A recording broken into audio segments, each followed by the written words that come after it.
Okay, hello. Thank you for joining us at the Spencer Public Library. My name is Robin Munson. I do adult programming here. We have a special treat going on at the library. The eclipse is coming on April 8th. Spencer will see an 80% eclipse, so not a total eclipse. And if you're interested in going outside and taking a look at the eclipse, a safe way to do it is to have eclipse glasses.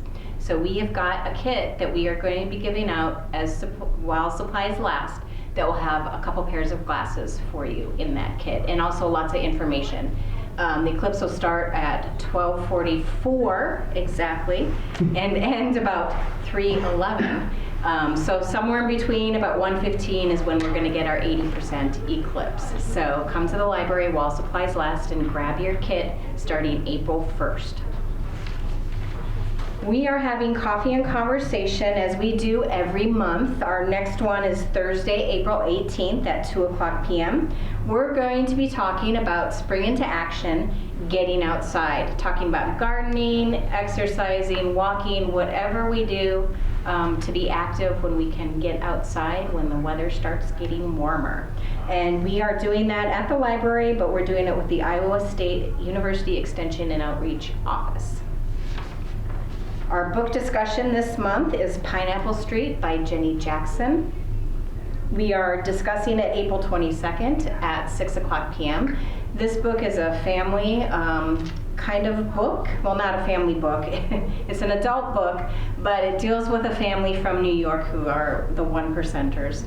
And the stuff that is happening within their family, and also those that marry into their family and find it a little crazy, some of the things that they do or are able to do with money. The book discussion is April 22nd at 6:00 p.m. Now, thank you so much. This is our last of our series with the Clay County Farm Bureau on Discover the World of Farming. Today we are going to talk about equipment, and we have Casey Schomaker talking about equipment. But right now we're going to have Nick Smith, and he's going to talk about chickens. So get ready for that. Hi, I'm Nick Smith with M&C Anderson Pullets. We're just south of Spencer here. We grow day-old chickens up to 16 weeks, or 17, give or take, on when the customer wants them. We grow them to lay eggs. It's a very interesting business. I got into this 21 years ago. I just kind of thought it was going to be a temporary job when farming was a slump and the hogs were in the crapper, but I'm still here. I started as a secondary maintenance man and became the maintenance guy, then became the flock manager, and now I'm the general manager for this place. We grow chickens for Rose Acres. They're based out of Seymour, Indiana. They are the second largest egg-laying producer in the United States, so we are a big part of their egg-laying complex. We grow currently around 4.1 to 4.2 million birds a year for them. I'm also in the middle of our contracts getting towards the end, but I'm also picking up new customers along the way. So that's kind of a new thing, just making sure everything's correct, compatible, vaccines and all that. We're going to talk about cage versus cage-free. I got some slides or pictures showing the different ways that chickens are grown currently. Let's see, we get our feed from Everly Co-op. As you can see, we got bins in the front and the back. Each one of those bins holds 60,000 pounds. 3-day weekends are okay, 4-day weekends are not. I can't make it that long without feed. Let's see. A couple fun facts. Iowa is the largest egg producer in the United States. We have 58.8 million layers in the U.S. We grow 16.4 billion eggs a year. Our main key ingredients to our feed, which I forgot to bring a feed sample, is corn and soybean meal. We grow the corn producers, we're a big eater of their corn. We eat 57.8 million bushels of corn a year, and that also we also have 531,000 tons of soybean meal eaten a year, just in the egg-laying market. That's roughly 25 million bushels of soybeans a year. So we're a big consumer of Iowa products. That's why we're probably number one, just because it's all readily available. Let's see. So do you strictly do eggs at your plant? No. Rose Acres has their own hatchery in Seymour, Indiana, and they bring them out to us. They hatch them. They deliver them to us overnight. They're usually sitting in the yard by 4 in the morning, and then at 7 in the morning we unload them. Okay. Usually they come in a chick truck or trailer that is air conditioned and heated to keep that environment. They have to be right at 82 degrees as they come on site in the trailer.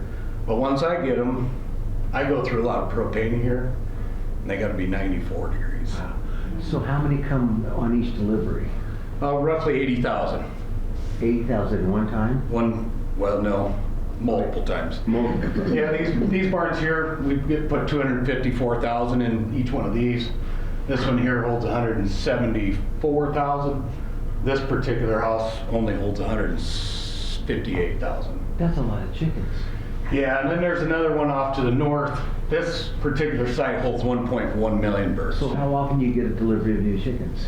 Between all the different sites and buildings, about every 2 weeks we ship birds out, and every 2 weeks we get. Okay. So basically every week we either got birds coming in or birds going out. So your main function is just the eggs? We get them hatched, day-old chicks. Okay. Oh, there's one here now. Yeah. Okay. Let's see. This is what my mind didn't think. You're getting just the brand new chickens, not the full-grown ones. There's our baby chicks. Okay. Okay. That's a big. So in here, this is your water line and your nipples. And don't tell me why, but they really like that silver little. If you have a ring on, my previous boss would have a ring on, and he'd just hold it in there, and they'd just sit there and tap on it.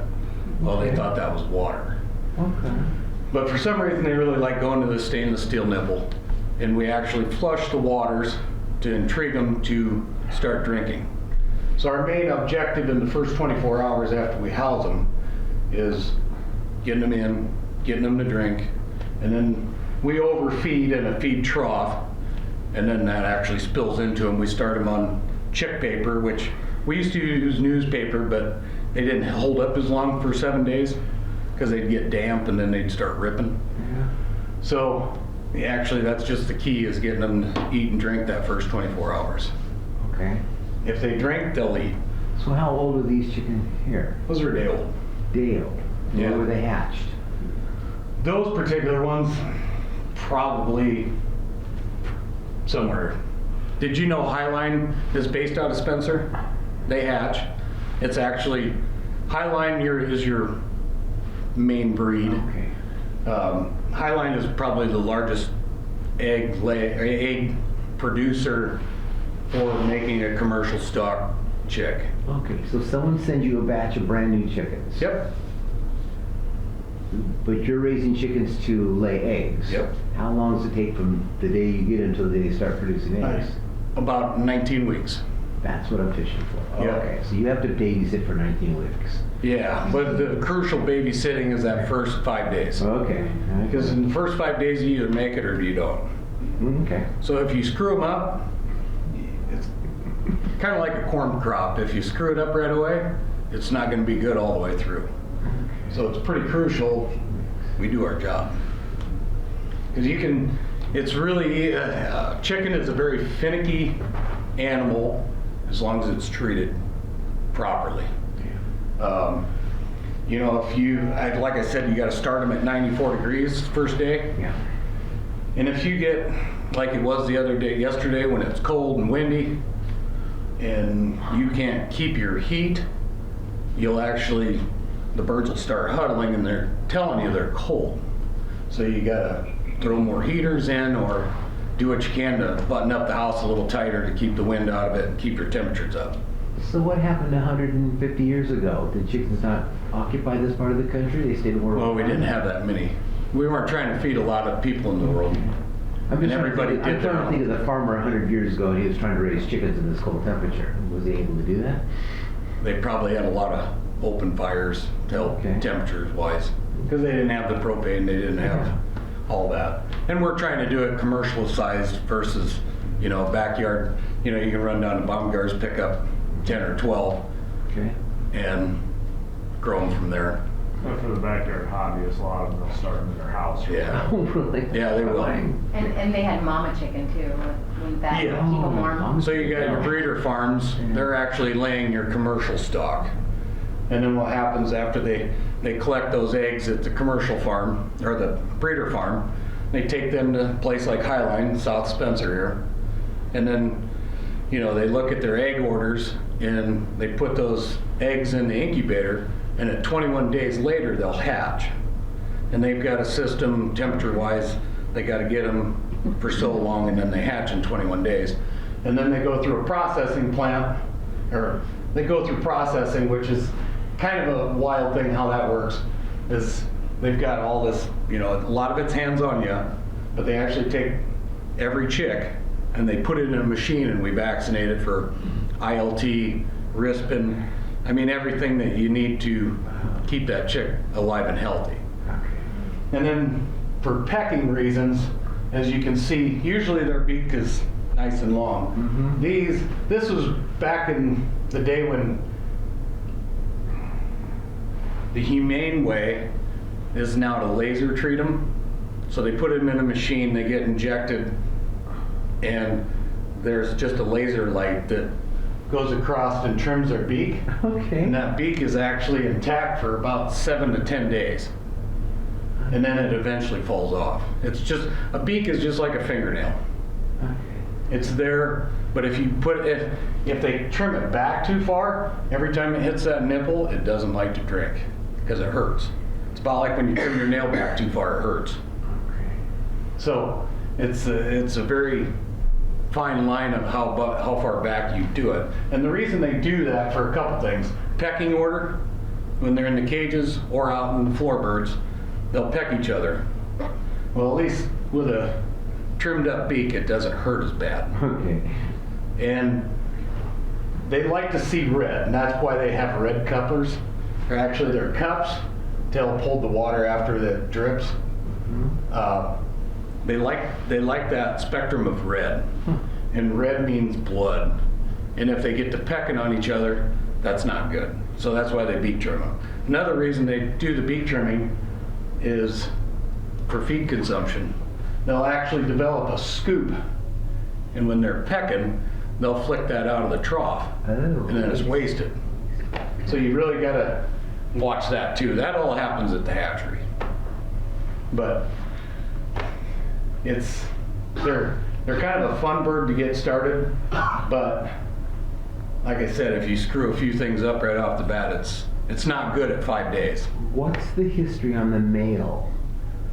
These are all female. Okay, that's another, when they're doing their processing and putting them in the injection in the place to beak trim them, they're actually sexing them by wing sexing.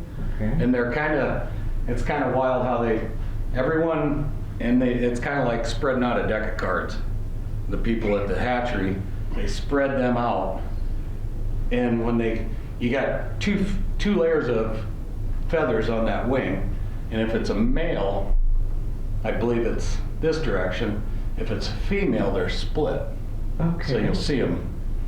So when they spread them out and look at their wing, they actually keep the hens, get rid of the roosters. Okay, what do they do with the roosters? They end up going to a humane way of make them in the dog and cat food. Okay, so they just dispose. So they aren't just totally wasted. Okay. So that's another thing that happens, you know, like here in Spencer, it's their largest hatchery. What do they got? Eight hatcheries in the U.S. And this here, nobody realizes it, but it's the largest hatchery in the U.S. They hatch 150,000 a day, and they do it 5 days a week. And I don't know how many people they have sex in them, but it's not a quick job. But they get good at it.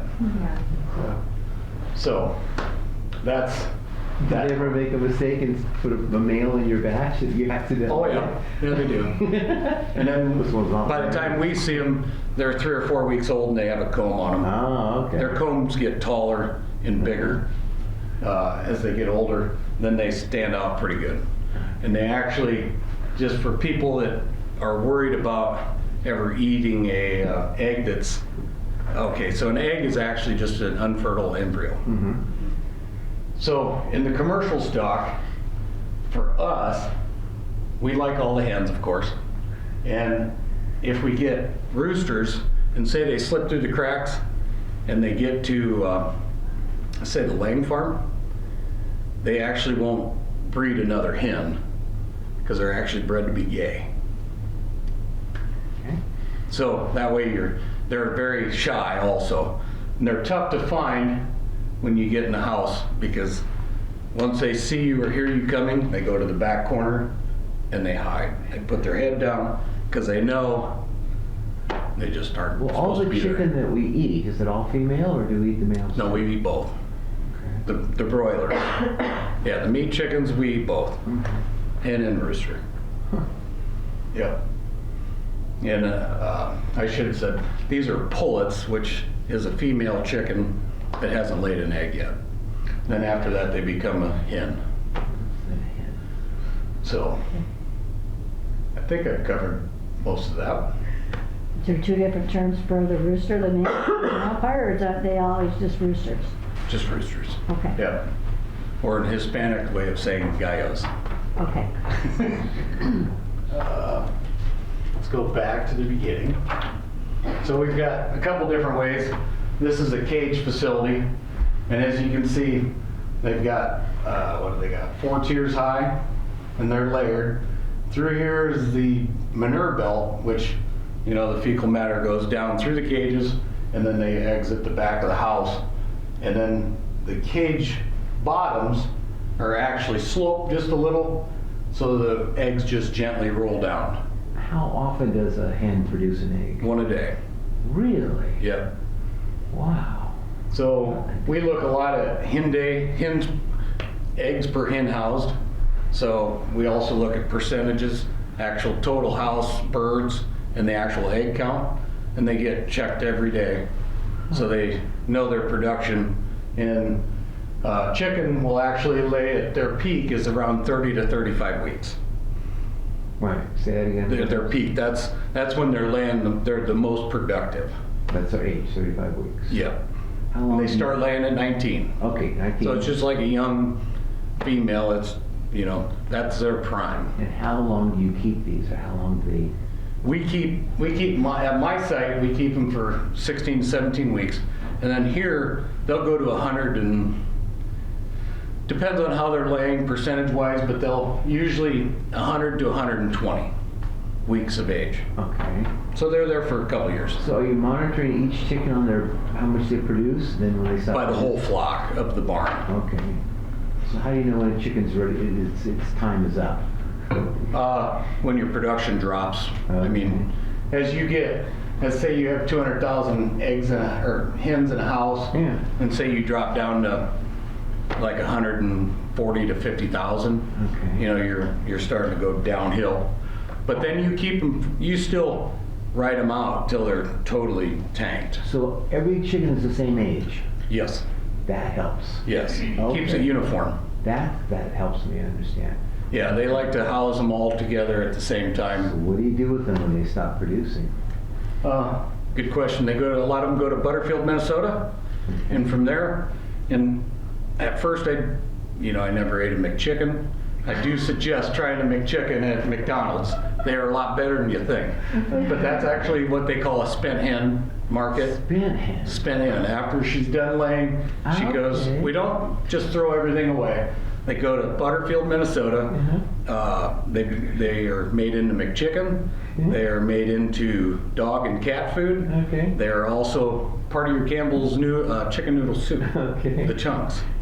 And they take their breast meat because that's the best part of the laying chicken because they're really not made to have a lot of meat to them. Okay. But yeah, so everything's automated. They got little belts that pull all the eggs to the front, and then they got cradles, and then they go through a processing plant. That's where they get counted. They also look at shell quality. We do also have a very good source of lime, calcium in Gilmore City. They're a big provider to layer farms because if they don't have calcium, they don't get a good shell. And as they get older, the shells get weak, and if you ever get a hatched egg and you see it having some waves, it's usually a sign that bird's getting older. And then they got to put a little more calcium at them to keep a good shell. Okay. Why are some eggs white and some are not white? All because of the color of the chicken. Really? Yeah, see, there's your brown. Yeah, there it is. Those are your brown egg layers. And if anybody wants to really know the difference between a white and a brown egg, Yeah? you crack it open, there's no difference. No difference. The big myth was brown eggs were healthier than a white egg, Yeah. or lower in cholesterol than a white egg. No, they're all the same. Okay. And this actually, the brown egg is more appealing to the customer because they thought that, but they also get a premium out of these because they do eat a little more. Oh. So when they eat a little more, it costs a little more. Those are a very calm bird and docile.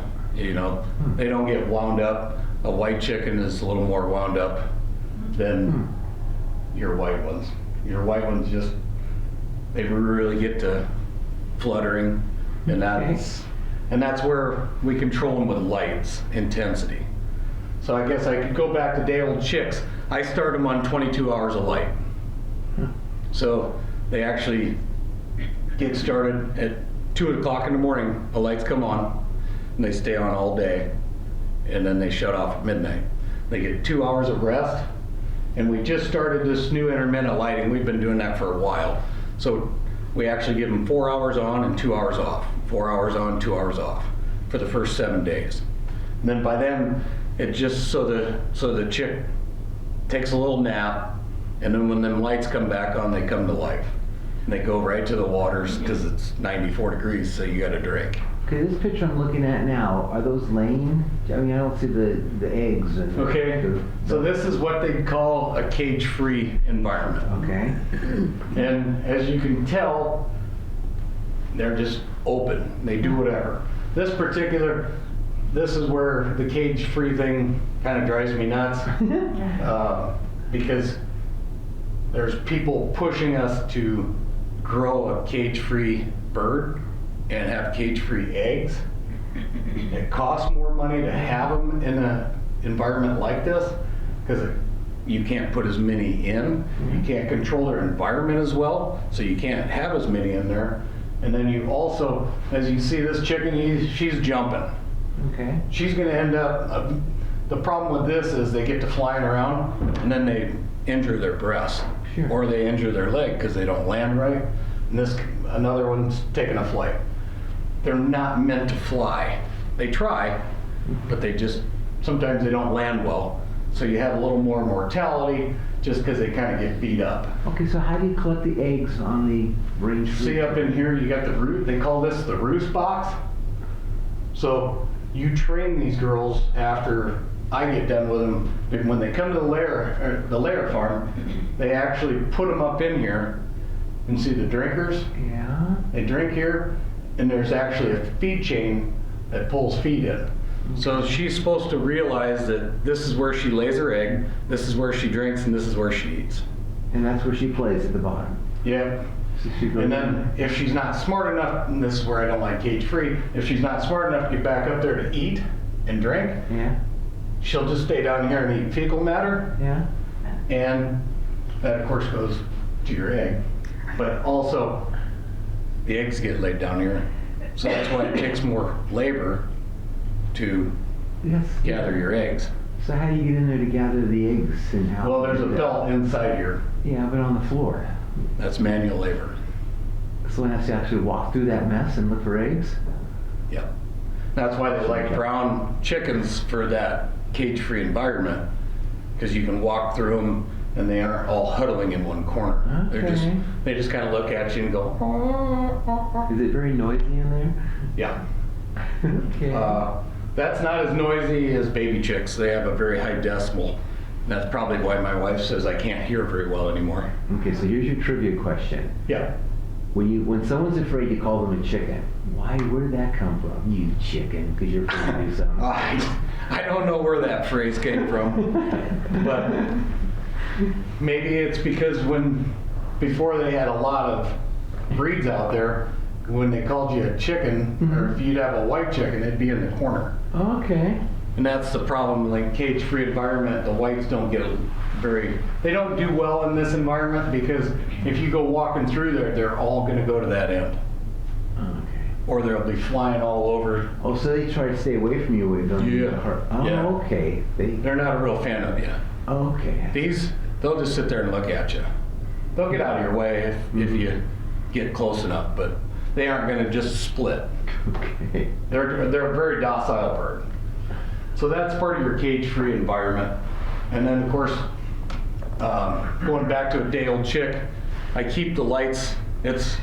Well, this is pretty dim in here, but as you can tell here, it's pretty bright. Yeah. I start chickens on, as bright a lights as I can get, so they can see the nipple, they can see the feed. And then at 10 days, every week we cut them back on their hours of light they get, and we try to get them at 28 days. We start dimming the lights down, we start shortening their day length, and then when they get to 10 weeks old, we get them down to, well, some breeds are 12 hours of light, so 7 in the morning to 7 at night, and some breeds are 10 hours of light because they eat too much. So we just can try to, if you give them too much feed, they develop a fat pad. And when they develop a fat pad, they're really not giving you a good body mass to get it ready for laying eggs. You just get it fat. Well, you know what it's like when you get fat. You're just slow, you're not productive. You know how that goes. So as we tame them down to their 10 or 12 hours of light, we're also bringing their lights down dim.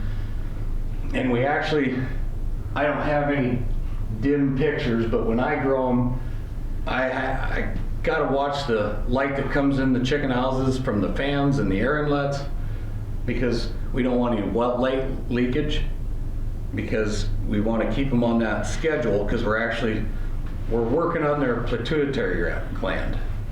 And as we dim them down and they stay at that for 7-8 weeks, as they get to the layer farm, they actually keep the same day length, and then once they hit 2.8 pounds, that's the key number to start giving them an hour of daylight a week, and then eventually get them up to, I think, 18 or 19 hours a day, and then that's when they start going into laying eggs. All you're doing is basically prepping her to where she's gonna start the race out right, and you just don't want to light her too early, because then it's kind of like getting into that production a little too early. You just, for women, you like them over 20 weeks old, For these, you like them at 19, 20 weeks. In the human side, you really don't want any production of that sort until they're out of college, so 22, 23. You just don't want to start them too early. Because if you start them too early, you're going to finish the race poorly. And what I mean by finishing the race poorly, they aren't going to be as productive, and they'll actually peak quicker and drop faster, and then you're losing money. So you didn't get the full benefit out of that flock. Okay, so speaking about money, you're selling eggs Yep. and you're selling the older chickens. The older ones that are on Yeah, spin hens. spin hens, you're Yep. selling them. Yeah, Those are your two incomes. Okay, how long do you ship eggs out every day or? they ship every day. A lot of your complexes anymore are, 3 to 5 million birds in a site. Yeah. So they've constantly got eggs going out. And some do a grade, they call them a grader. That's when you go and buy your dozen eggs and then they put them in a carton for you. Others, when you hear about them, they're at a breaker plant where they actually have a machine pop the eggs apart and it separates out the yolk and the white at the same time. Those are called breaker plants. So like your liquid eggs, like Daybreak Foods, have you ever heard them advertise on the radio? Yeah. They actually supply to McDonald's and they do a dry disc egg. So, just locally, we do a lot, to feed the town, I guess, so to speak. Okay. But that breaker market's a whole different game than a grade eggshell egg. Otherwise, there's multiple markets, but those are your two big ones. They're buying it in a carton or buying it in the liquid market. So So is that all automated to get into a carton that we see in the Yeah, store? It is all automated? yeah, I wish I would have had the YouTube video. If you ever want to see it, it's kind of cool, but I didn't want to waste another 8 minutes of everybody's time. But YouTube it, it's kind of cool watching the breaker plant work. And then how they guide them all in and, they pop the shells apart. Doesn't have any shell broken, like when you bang it on the side of your bowl and you go, oh darn, I got a chunk of shell in there. They don't do that. It's a very sophisticated Wow. machine. And then also when they come to a grader, that's when they grade them to medium, large, extra large, and jumbos. That's the grader. It sits there and checks the size of them. That's all automated. And then it sorts them and puts them in its correct cartons. So, let's go back. So of course, this is actually a feed carted house. And well, here's your range free. These are your outside birds. And this is kind of a thing that happens in other states and actually other countries. They let them roam in the pasture. Well, with avian influenza at its height, a lot of people, when it's around, this is kind of a dangerous zone because you could get bird flu and then you got to euthanize the whole flock. Been there, done that once in 2015, don't want to ever do it again. This particular house, I took this picture, it just shows the feed bins, of course. There's actually air inlets up here along the edge, and that's where I told you we want to control the light that's coming in from the sun, because we just want to control their environment. So these are actually they block the light. They do a lot of deteriorating of the light, so by the time it gets inside, it's the same as the rest of the environment of the house. This is a feed chain system, and there's a hopper here and it fills in here, and here's a chain. These are what they call I've only known them as Big Dutchman chains, and they're fun when they break. Okay. But they actually drag feed around, several times a day to keep them fresh feed, because, like a flock of 250,000 birds, once they get to 16, 17 weeks of age, it's nothing to go through 40,000 pounds of feed in a day. So, depending on age. Now here's another system. This is what I have at my facility. It's a feed cart. And there's cables that pull that feed cart back and forth, and it fills the trough.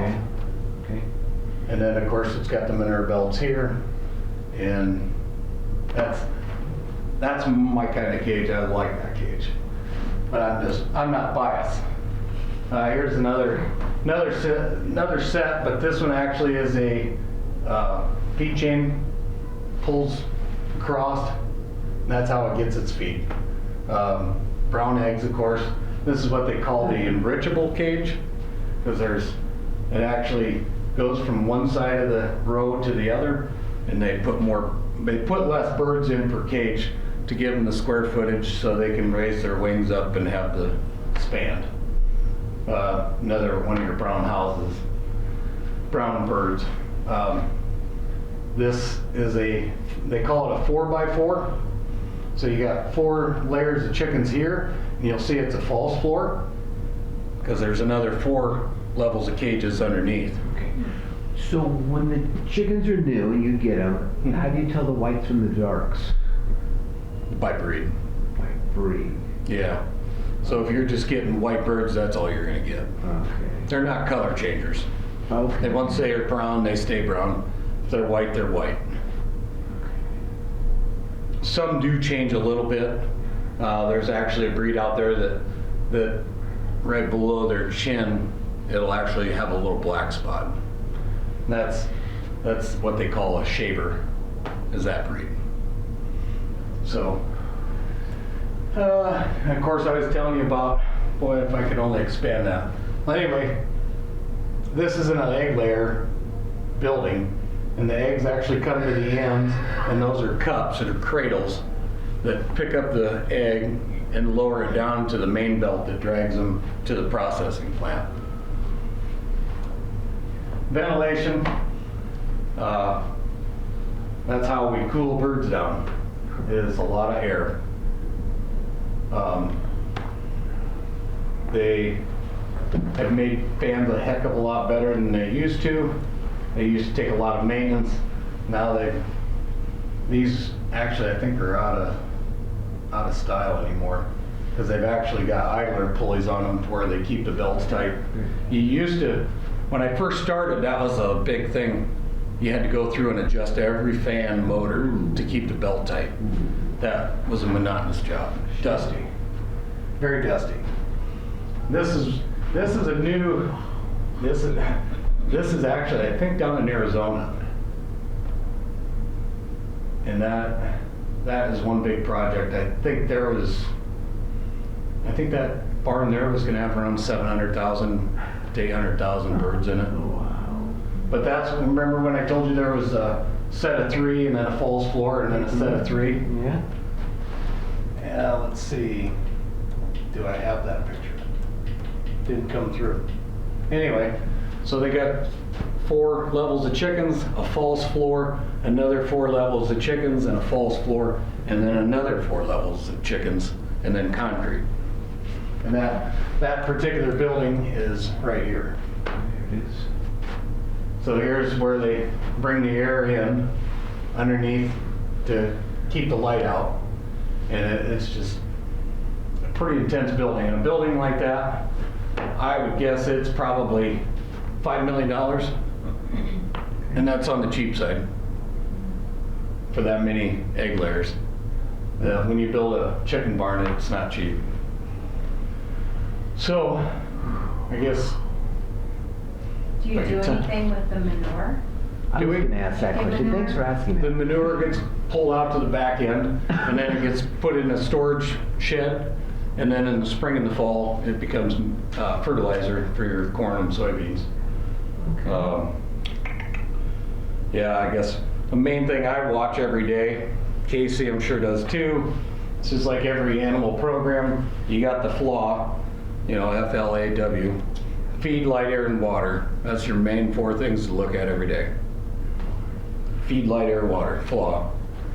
So, I guess that maybe about all I got. Great. And then, of course, here's our filtration system. If you know Iowa, we have some really cruddy water.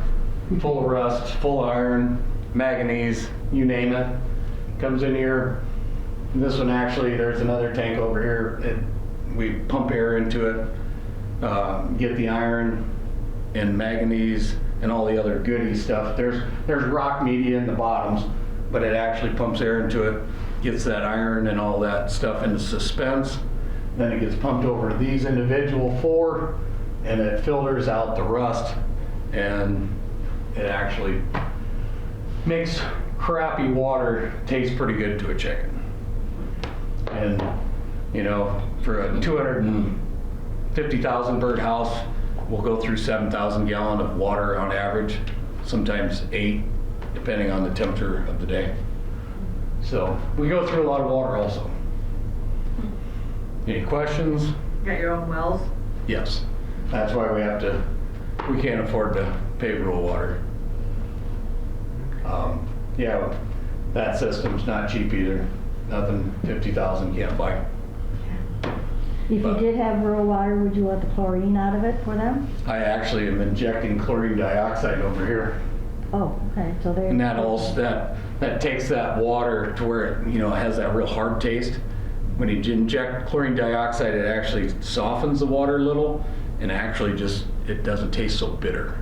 And before we had this system, that our water consumption wasn't as good, and our feed consumption wasn't as good because they didn't really like the water. So after we got this, I was having we monitored body weights every week. So I have a guy who goes to every house, he weighs 100 chickens, and by what his body weights are, I look at feed, I look at water, and if body weights are achieved, then everything's good. But before this system, we were low on water and we were low on feed consumption, which meant low body weight. And I get basically scored on how I do on body weights. If the layer farm gets them in and they're light, they're not very happy. So the water is a big key thing to them also. And I've been fighting that, but Monday was fun. I got to power wash all those out because it actually, the rust and the smudge, or whatever you'd call it, took an 1.5-inch pipe and made it, it's kind of like your arteries you're plugging. Okay. By the time it was done, it was that big around, 1.5 inches, and got down to that. And I was losing flow to the chicken houses gradually every day. I kept getting water alarms. So our water alarms are monitoring pressure. So it gets below 20 pounds, I get a call.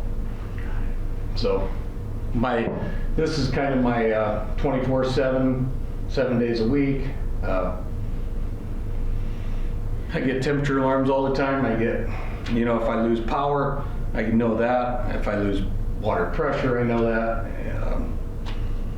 We're pretty alarmed up, so it's an environment that has to be watched very closely. So. Okay, you said something, I know it was brought up about broilers and layers, and you said the layers are not the same, they're not for meat eating, so how do you get a meat eating broiler? That's a different breed of chicken. They're meant to grow, they grow fast and they grow big. And they usually are 35 to 40 days of age when they're big enough to be harvested for Kentucky Fried Chicken or whatever you buy chicken breast. It's a total different breed. Same animal, looks about the same, but egg layers are just meant to lay, and meat birds are meant to eat. Okay, but the meat birds that are raised to eat, they're still producing eggs. Nope, they're just meant to. They're not. They're just grown to eat. Oh. Yeah, total different, you know, same it's a chicken, but it's just a totally different concept. They're meant to grow to eat. I'm meant to grow to lay an egg. Okay. And like I said, we capture a lot of money off the eggs, and then, you know, it's not a total waste after it's completely done. You know, like we feed a lot of dogs and cats. And that's what a lot of our spent hens go to. But Chicken. I will say, try to make chicken, it's not bad. So chicken meal. Yeah, Yeah. Okay. yeah. So do you have very many, so you get the egg hatched one day old at your farm. Yep. You have them there for about 16 weeks. So then do those animals, your chickens, then do they go to other laying facilities in your companies? Do you mainly just grow them? Yeah, I just grow them. And then, you know, Rose Acres owns the birds the whole time. We just grow them. And then from there they go to Indiana, Illinois, North Carolina, Missouri. We haven't shipped any to Arizona, but someday we might. They have their own pullet farm down there. Rose Acres also has a site in Hawaii. There's one little island that's all agriculture, and they actually take baby chicks from the hatchery in Seymour, Indiana, throw it on an airplane, and I think it's 22 hours later, they get out there, and they do the thing out there, and they supply Hawaii with their eggs. So if David came to your barns, would he see any eggs? 'Cause No. they're too young. No. If I have eggs, that means they're too long. Does that make sense, David? No, it doesn't. He's just growing them, I just grow them as send them day-old away chicks.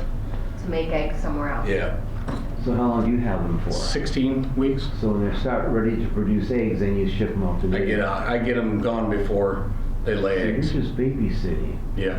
What do they weigh when they leave you? What do they weigh when they leave you? Usually about 2.5 pounds. Because he said 2.8, magic weight. 2.8 is the magic number. So, like I currently have some that we just shipped out Monday and Tuesday, and we had good mortality on them. They were highline hatched. We had good mortality, so I have about 2,000 left over, and they're what are they? 120 days old, and they're 2.7 pounds. So I don't get rid of them till next week.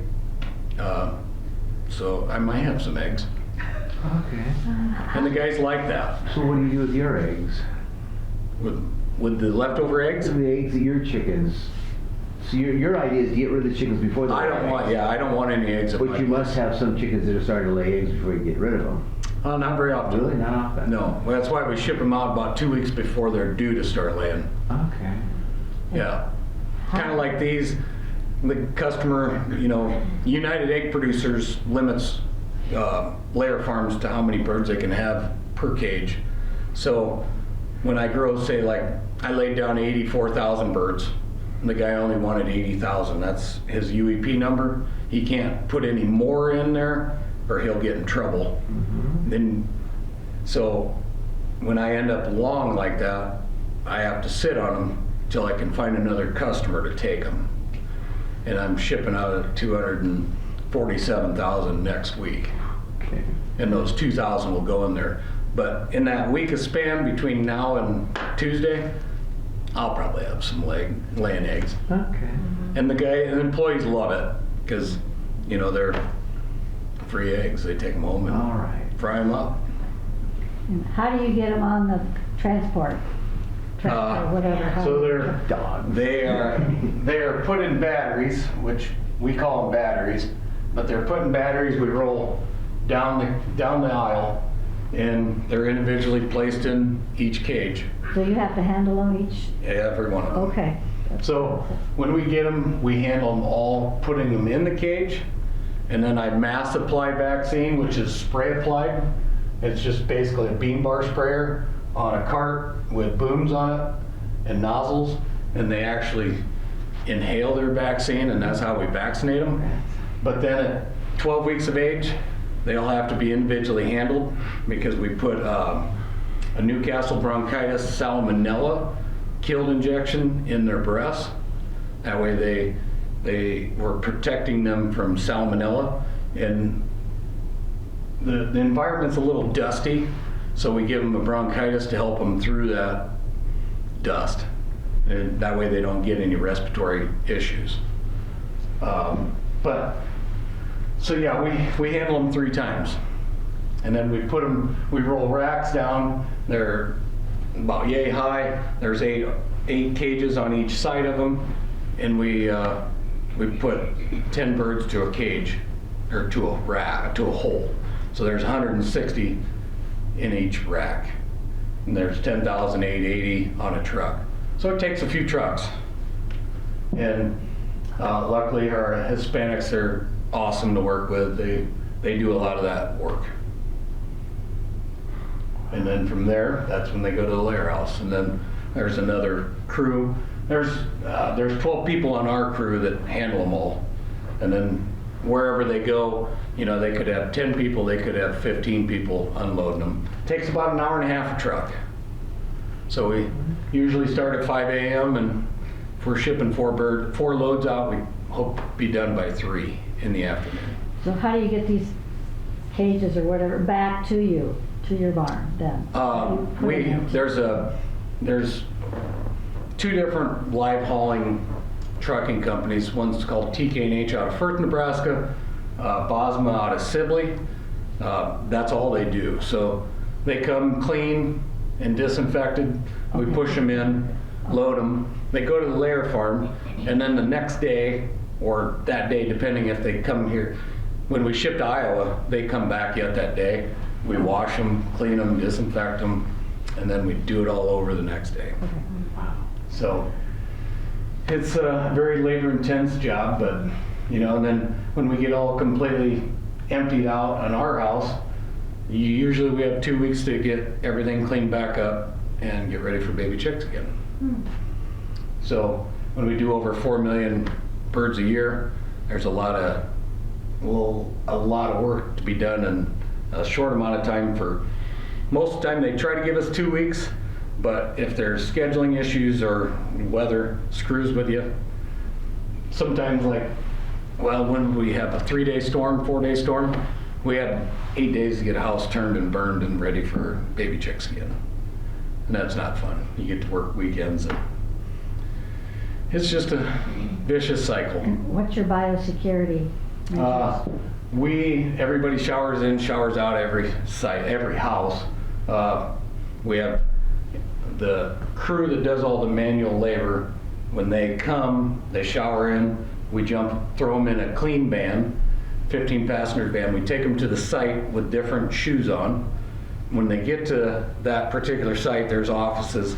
We have a Danish bench to go across so nobody can just jump over it. So there's a fine line of separation between disinfection lines. So if you have what we call outside shoes, they never see the inside of the chicken house. So everybody has to kick their shoes off, swing around, put on their barn shoes. And then we provide everybody with clothes. We do a lot of laundry in a day. So about Which- how many workers are taking the chickens out? we have 12 on our crew. Okay. But like for our place, what do we have?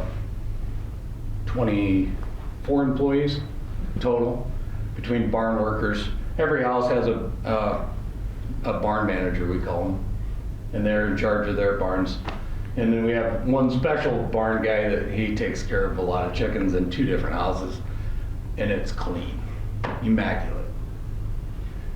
I would eat off the floor, it wouldn't bother me. That's how clean it is. That's probably enough. We need to get Casey. Yeah, down well- here. We're fine. You keep going there. Good job, Nick. Thanks. Yeah, good job. I'm open to more questions later. Why don't we short and sweet to the point? Well, yeah, it's all right, take your time. So you want?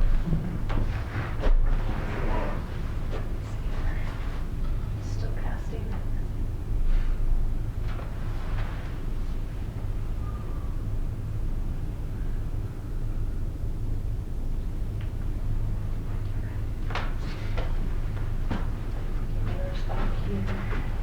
I should have let him go first. Well, I think today we'll probably concentrate more on planting and fertilization, you know, and some of the other ones we've talked some about the combining side of things, so that's what we'll kind of work on today. You can just click on the sides. Click on the side, okay. Yeah. All right. Now, this is what we call strip till. You can see the strips along here. What this machine does is it makes the strips so we're ready to plant in the spring. This is a picture that was done in the fall after soybean harvest. Some guys, they'll put it on a hydrous with their strip till bar. I just run P&K alone. This hopper here houses my P&K. There's a fan. Which is fertilizer. What's P&K? Yes.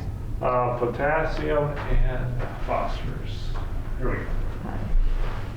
You can see the fan right here actually puts pressure into this particular tank, and then there's a meter system right right here that rolls and drops the fertilizer down and it blows into the tubes. It blows it in right behind the knife is sitting in the ground, going through the field, and it blows it right behind the knife and drops it right in behind there. This particular machine, you can adjust the depth of the knife, you know, anywhere from 6 inches to 12 inches, depending on where you want to place your fertilizer. Most generally speaking, I think, Nick, you were probably running like 6 inches, weren't you? Yeah. Yeah, most everybody I deal with or know run 6 inches because for each inch you go down takes that much more horsepower. More fuel, more time. Once we have our strips done in the fall, in a nice situation, you want the strips to set for several weeks or through the winter to mellow out to get rid of any air pockets that are in the ground.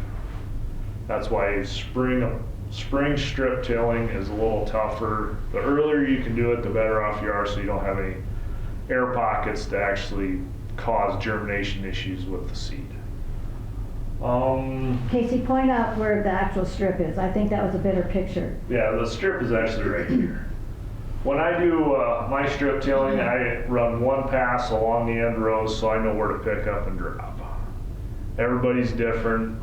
There's, you know, some guys have equipment that actually does that for them, or a computer that actually does that for them.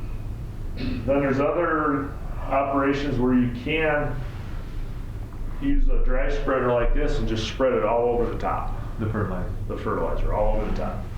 Then you come back and take a field cultivator and apply it or work it into the soil. Usually when you using a field cultivator, you're going anywhere from 3 to 4 inches deep, or maybe even 2 inches. This is Tim Schomaker. He was supposed to help me do this. This is from his operation here, or where he works. That must be my picture. Okay, this particular spreader is what we call a spinner. Right back here, this section here, there's actually 2 spinners that rotate and actually spread the fertilizer behind and then off each side. Most of them are, I don't know, 40 to 60 feet. Spread width is what they are. There also are different ones. You know, you see some of these floaters growing across the fields with booms that stick out each side. Those are dry spreaders. The ones with the booms do better in windy conditions, because the wind will actually have a tendency to mess with the spread on these spinners. So you see a lot of guys running in wind, but that's sometimes what you have to do. All right, we got everything spread, we got everything field cultivated, now we go to planting. This planter here, this is what we call the trash whips. It actually goes on the ground and removes any sort of residue, dirt clods, anything right in front of where the seed or the disc openers run. These are disc openers right here. Those go on the ground, and then the seed is dropped right behind the disc opener. This is kind of another view. You see how the disc opener set in a V pattern. Yeah. This is moisture when we're planting is very critical. Too much moisture will actually have sidewall compaction caused by that, and then if you get sidewall compaction, you get dry, hot, it'll actually open the furrow back up, and then also too, the roots will not penetrate into the ground. Do you understand what sidewall compaction is? No, I'm just listening carefully. Explain sidewall compaction. Sidewall compaction is when this disc opener here, see, it's in a V pattern, so anytime you are in the ground, and you're going across the ground and you're trying to force the dirt away, Yeah. it's compressing the dirt is what it's doing. So when you have that extra moisture, it's pressing the dirt and compacting the sidewalls. Now, when you get the right moisture of the soil, you'll have a very minimal to no sidewall compaction. There are tools that you can put on the planter that actually minimize that, which once you go through the ground, these are the closing wheels right here. There are probably 30, 40 different styles of closing wheels. This particular unit here is just a spiked one, and those are designed to actually help combat sidewall compaction, in case you get it. There are smooth ones, there are different very notch ones, you know, it's kind of pick your poison. Everybody claims they have the best. So David, the sidewall where the seed's gonna go in, the seed's gonna go in those walls, then if they're too wet, they turn into like cement. Yeah. And then the seed can't get the roots out because it's compacted and it's not soft and mellow. Like when you get potting soil out of a bag, you know, when you buy potting soil, it's too wet, then out in the rain, it's just this glob. That's him trying to plant in a wet field. He would rather have it like that potting soil is when you open up the bag and it's just soft and then, because then that seed can really, you know, doesn't have to work so hard to get the roots out. Does And that make also sense? too, when it gets hot and dry, that where that trench was made by where the trench was, come on. So it sounds like to me you're planning more based on the condition of the soil rather than the calendar. Right. That is 100% what you need to do, because if you plan based off calendar, Yeah. like calendar, what's planning date? 10th this year? April 10th? 10th or 11th, yeah. And when you say that date, that's That is an insurance date when you are covered by insurance. Okay. Crop. So if someone were to want to plant on April 10th this year, the soil's not going to be fit, it's going to be way too wet, it's going to be too cold, Yeah. just judging by what we're having for weather today. Yeah. So are the insurance companies always changing their dates? Well, they say like a start by, right? Start, So yeah. it's April 10th and on. Okay. Right. In past years, they've had it. You're not covered on the 10th, but the 11th you are. Yes. Yeah. If the neighbor tells on you.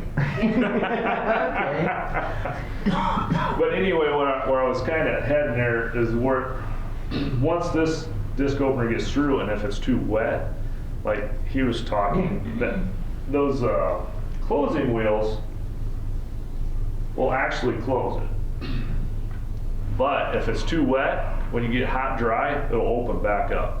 Just like you're opening up a book. It'll just come right open and you'll be able to see that seed in the bottom of the trench.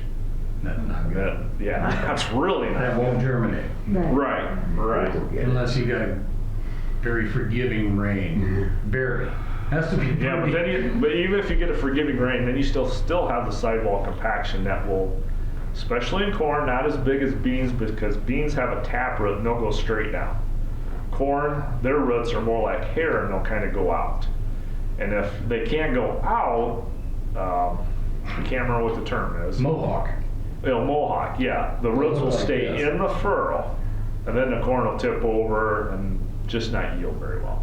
It'll cost you a lot of bushels. Oh yeah, yep. Done it. So to get the disc openers in the ground, this planter here has an airbag system where there's air pressure that pushes the unit into the ground through the parallel arms here. Now, when you're, soft soil, the airbag doesn't have to have very much air pressure in it. Hard soil as you do. So we got the planter in the ground. Now we have to meter the seed, which I have no pictures, but I have a actual box off my particular planter.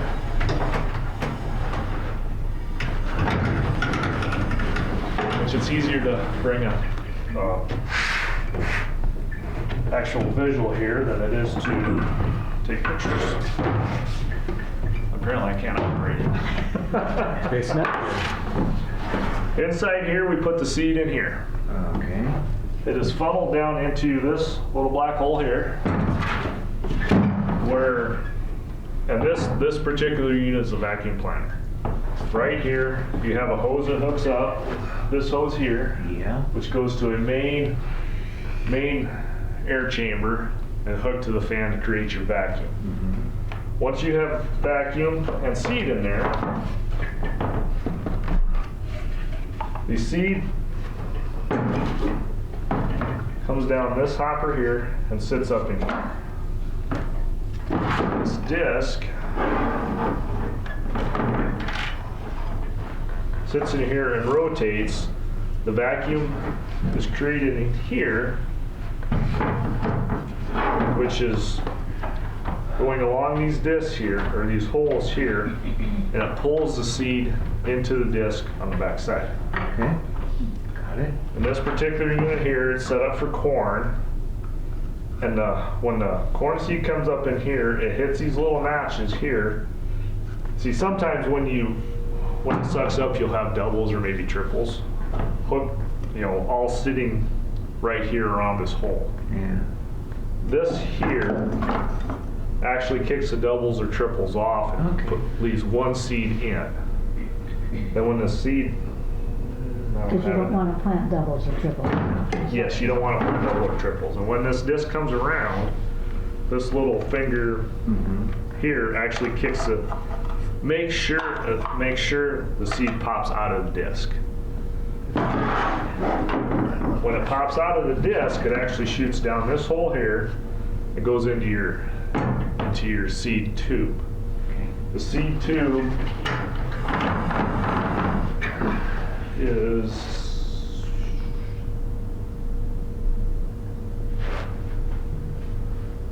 the bottom of the seed tube is like right.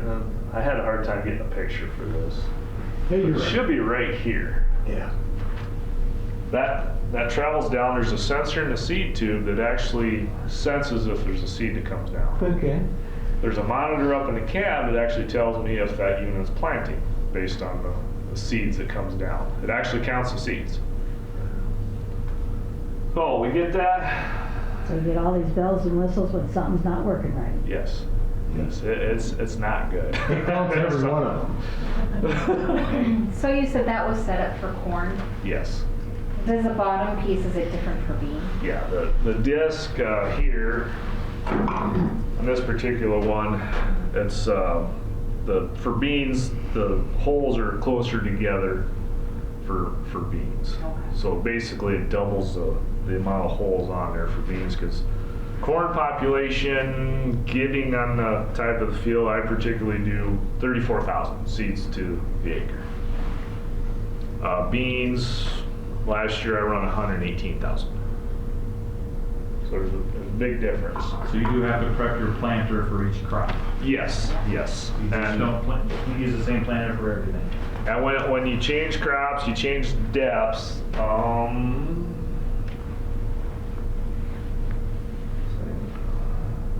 Right here is the depth control. For the seed disc, or not the seed disc, the disc openers, how far they go into the ground for the right trench.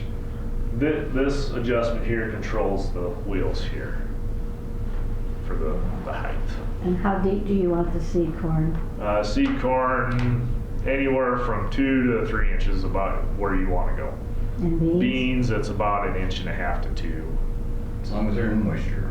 As long as they're in moisture. Some years, if it's dry years, you go deeper, especially on beans. And corn's the same way, but generally, if you're in moisture, you're good to go.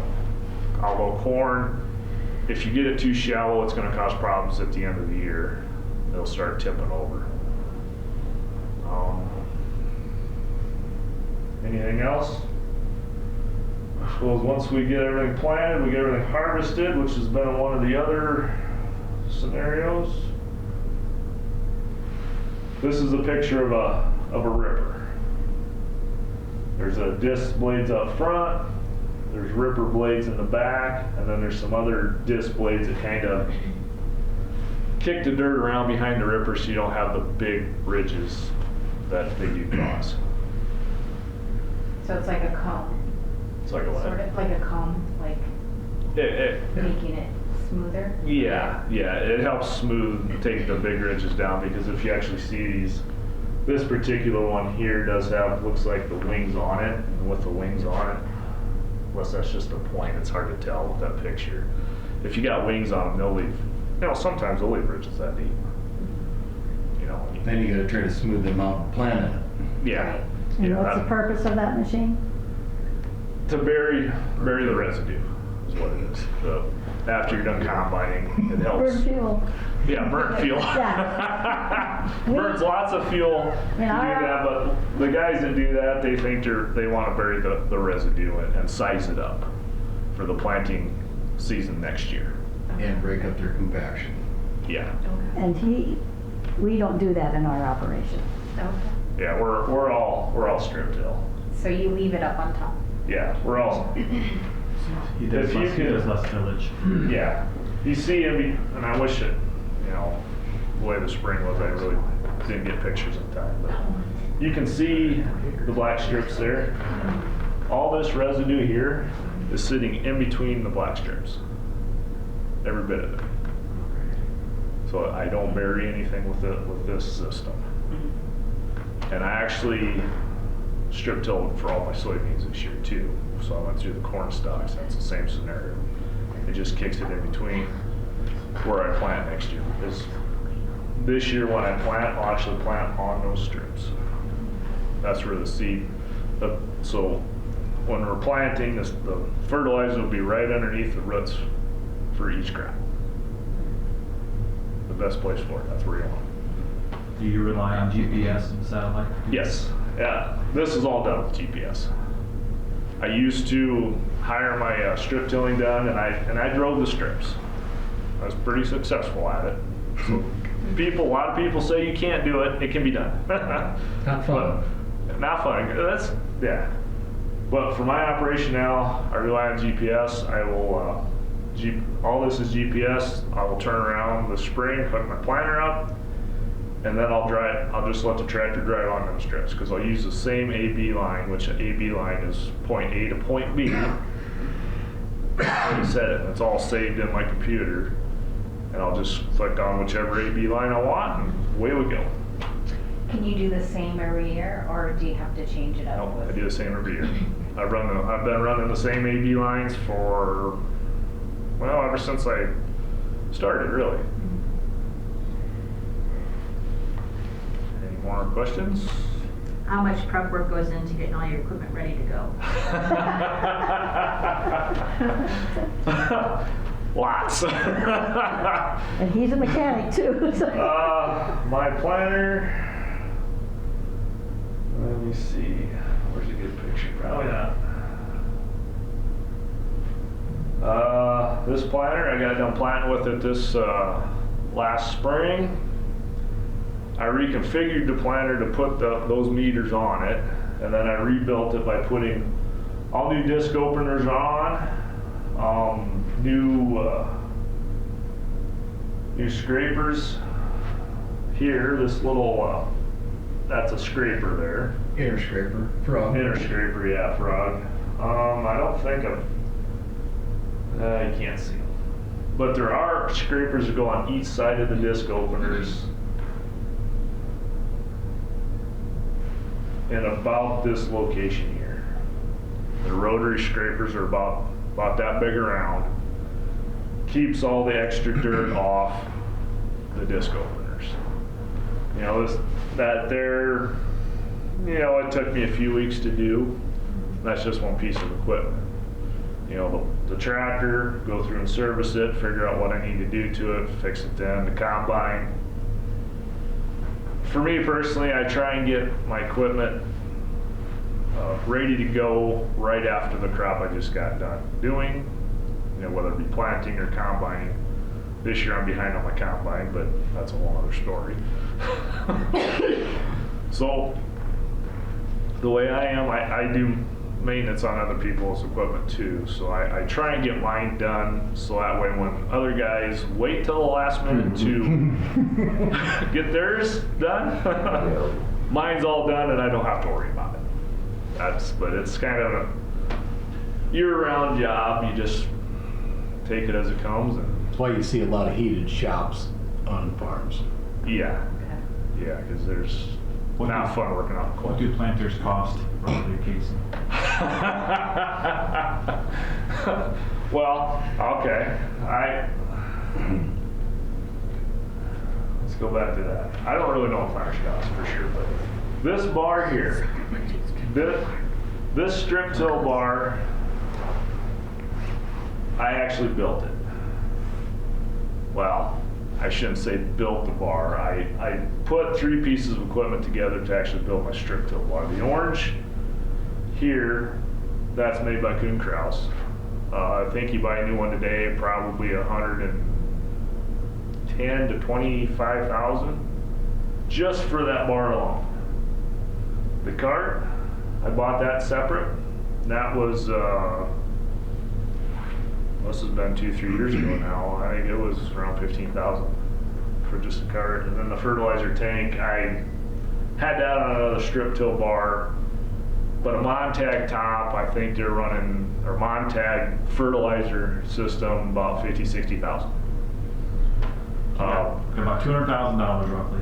Right. To buy a new 16 row just like that, all set up, ready to go, it's about $230,000. Brand new. Yeah. Planters, you got any ideas on planters? It all depends on the size, you know, you can go from To get a 6 row all the way up to 48 row. Yeah.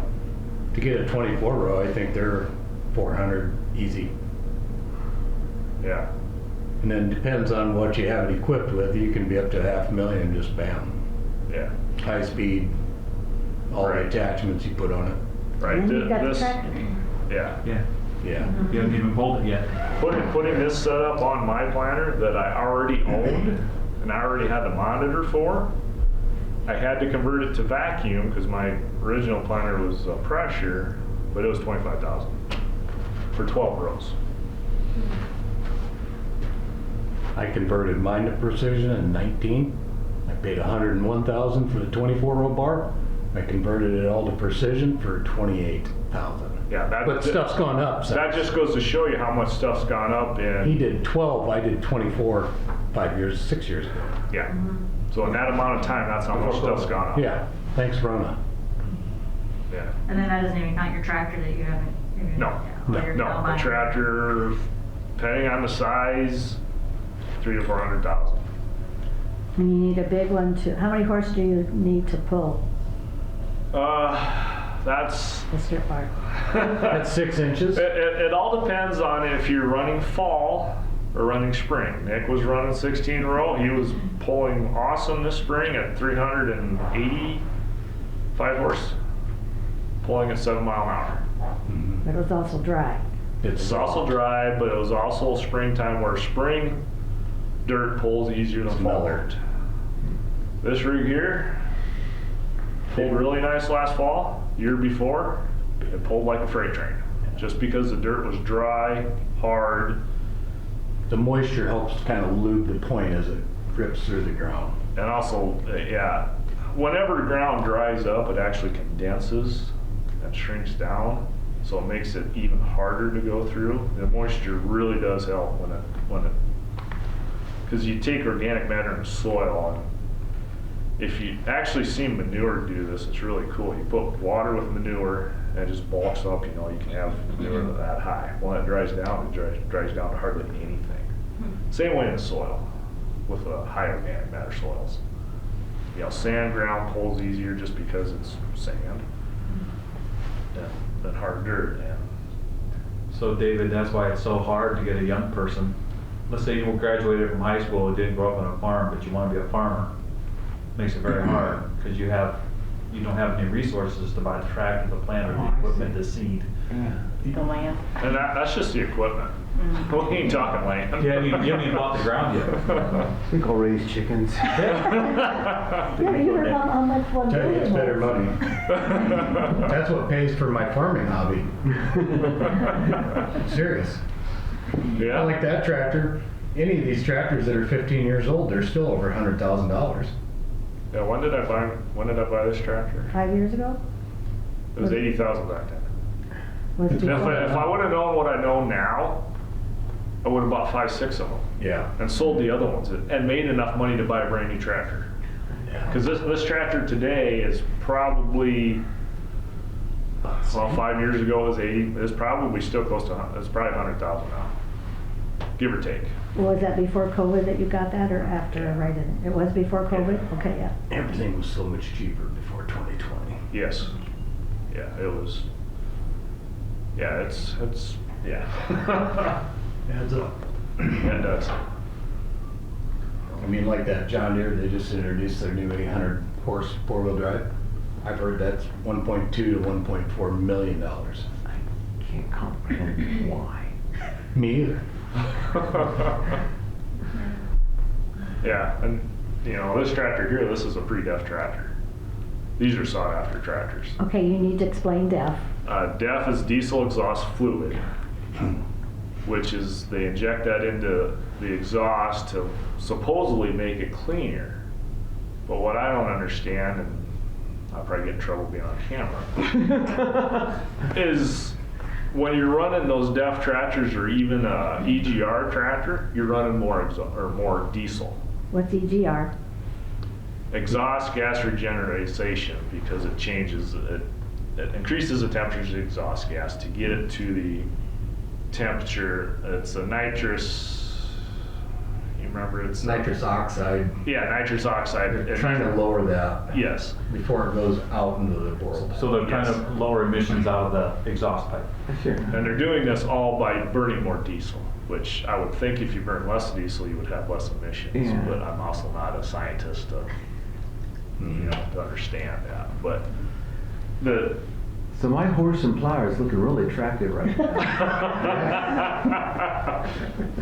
you got feed going in one end, fertilizer going out the other end. But yeah, the DEF tractors, they're a higher cost operation too. Not only the extra fuel burn, your DEF is another expense too, which I'm not exactly sure what the price of it is. If it's $2 or $3 a gallon, if you buy it in bulk. If you go uptown, Walmart or whatever, you're probably getting it for $4 or $5 a gallon. Yeah. And the quality of the DEF makes a big difference too, because you buy poor quality DEF, have problems, and then you take it to the shop. Guys like me, for instance, I can't work on it because I don't have the computers to work on it. And I do know the story. I know what happened. Guy bought a brand new truck. He's got employees. Somehow, I don't know how they did it, somehow they put diesel in the DEF tank. Yes, it was on a Dodge pickup. To fix that, they had to take the tank off, throw it away, pump off, throw it away. I think they even had to replace a sensor, and it was $3,000 plus. And my son just got done fixing a smaller tractor. They put DEF in the diesel. Oh! And DEF, DEF is very corrosive. it is basically it's a fertilizer. It's liquefied urea, is what it is. It's the same thing as 28%. It's refined better, but it's basically the same thing we put on our corn crop to grow our corn. Is what it is. So that's the reason why it's so corrosive. Any metal parts, it corrodes it right now, because that's actually injected into the exhaust past the motor, so it doesn't actually go through the motor. How the heck did they do that? How bad was that? Fuel system totally? Everything. Everything. Injectors, pump. I had to totally flush the tank Yeah. and everything. It was right around 10 grand to get it out. And it's just a small tractor. Yeah, I mean, 100 horse. Yeah. Not like it was a 500 horse. right. That's $10,000 just for the fuel system on the newer tractor. 6 injectors, I think, was like 7,000 Yeah. in the pump. Yep. Well, we've been an hour and a half, so. All right, thank you. Thank you. All right. Well, thank you SMU for coming and recording this, and we hope you all have a safe drive home. Thank you.